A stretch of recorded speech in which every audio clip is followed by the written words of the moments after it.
Now, I am back here with James Kim from the Asan Institute of Policy Studies and our political correspondent Kim Min-ji, who works with us here at Arirang News. Min-ji, just a reminder for our visitors, our viewers rather, just tuning in, of the schedule for the rest of the day. Right now, both sides are in these extended talks. That's right. It's about 10:34 a.m. local time in Vietnam. So these talks are getting underway because they're scheduled to last or take place until the joint lunch, which takes place at 11:55. All in all, the extended summit is expected to take about 130 minutes, so over 2 hours. Now, previously, prior to that, the two leaders had a one-on-one this morning at 9 a.m. and we heard them speak shortly, saying that they have high expectations for the summit and they're hoping that something good will come out of it. Following their joint lunch together, the two leaders will be signing the joint summit declaration in the afternoon at 2:05 p.m., which will be about 4 in the afternoon South Korea time. And later, a press conference is also scheduled at the JW Marriott Hotel where President Trump is staying. And we'll have to see if North Korean leader will also be present, but it's highly unlikely according to reports. But we saw footage earlier showing Kim Jong-un and President Donald Trump with their close aides. The North Korean side seemed to have relaxed expressions. They had smiles on their face. So hopefully these talks will go well, but 2 hours, we'll have to see how much they can come up with. Have the South Korean media picked up on the fact yet that Kim Jong-un appeared to answer a reporter's question, or is that not really making the headlines? I have been stuck here in the studio for the past 2 hours. Okay, I assumed you had the internet on, but perhaps not. James, we are going to have to wrap up things shortly, but we will be back at the top of the hour with our Shin Se-min.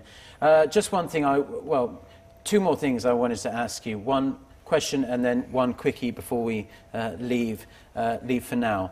For Kim Jong-un to take a 60-hour plus train ride all the way from Pyongyang to Hanoi suggests he's really serious now about having a normal relationship with the United States after all these years. Do you agree with that kind of analysis? Well, yeah, that could be. But the other thing also here is that he's trying to retrace the steps that his grandfather took when he was visiting Vietnam. He's also sending a very important signal to the outside world that he could leave his country for an extended period and not have to worry about something happening in Pyongyang that he's not going to like. It shows that he's consolidated his power, he's confident. It also shows a close relationship he has with China. The Chinese can't secure every inch of that rail line, yet he's able to take this very, very long, slow trip down to Vietnam through mainland China. It shows that he has a trusting relationship with Xi Jinping and China. So at many levels, there's a lot in there just by taking that very long train ride trip. He's sending a very important message to the outside world about where he is in North Korea, relationship with China, and how he wants to bolster his position and put himself out there in history in his relationship with his grandfather. Yeah, he looks much more comfortable in his own skin on the international stage, and for him to leave North Korea for well over a week, all said and done, shows that he feels pretty confident that he's got full stability over his regime. Now, there isn't going to be any kind of coup attempt. We are going to extend things slightly by about a few more minutes. So turning back to our Kim Min-ji then. This Hanoi declaration could include a great number of things, but just walk us through what are the main points we should be looking out for when this Hanoi declaration is made. Well, speculation has been growing that the North could pledge to freeze or dismantle key facilities of its Yongbyon nuclear complex, and it could also possibly make a declaration. We don't know for sure. This is something the U.S. has long demanded, but North Korea has rejected. Pyongyang could also agree to a declaration of nuclear facilities or fissile materials as well. Actually, U.S.-based media Vox reported this, citing sources familiar with the matter, saying that the North has tentatively agreed to stop producing materials for nuclear bombs. We'll have to see if that comes out. And in return, apparently, the U.S. agreed to offer partial sanctions relief so that inter-Korean economic cooperation can move forward. But the media outlet also added that the actual summit itself could result in something else. But this is what it said, citing unidentified sources. Yeah, you always have to be careful with unidentified anonymous sources and certain media outlets that don't have the best reputation when it comes to their news becoming actual fact.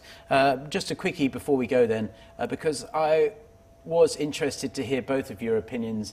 Given, let's say, the Singapore summit has a benchmark of 5 out of 10, what are your expectations in terms of outcome for the Hanoi summit? With one being a terrible outcome and 10 being perfect. Well, you know, just before I got here, I took a look at the 94 agreed framework, the 2005 joint statement, and the Singapore declaration. I think probably the most comprehensive deal that we got ever was the 94 agreement. It had not only denuclearization, but energy cooperation, and a lot of the things that we're just talking about on the relationship side. The 2005 joint statement is a bit lesser than that. It involved more parties, obviously, so consensus was a bit more difficult to build, and it's less specific about what each parties are going to do. But they left a lot of that discussion to the working level, and that's where it all fell apart. At the Singapore summit, we have a very vague statement that the North Koreans will work towards complete denuclearization without even, being clear how they're going to do that. There's no statement on energy cooperation, which both the 2005 joint statement and the 94 agreed framework had. On the relationship side, they're not even specific at all about anything. So overall, I think Singapore was maybe 1, or, I would put that 1, and then the 94 agreed framework at 10. Yeah. I'm hoping for something like a 5. Somewhere in the middle. Something in the middle, between Singapore and the 94 framework. Okay. So using your numbers, 7.5. 7.5. That's what I'm hoping, but I think it's going to be closer to 6.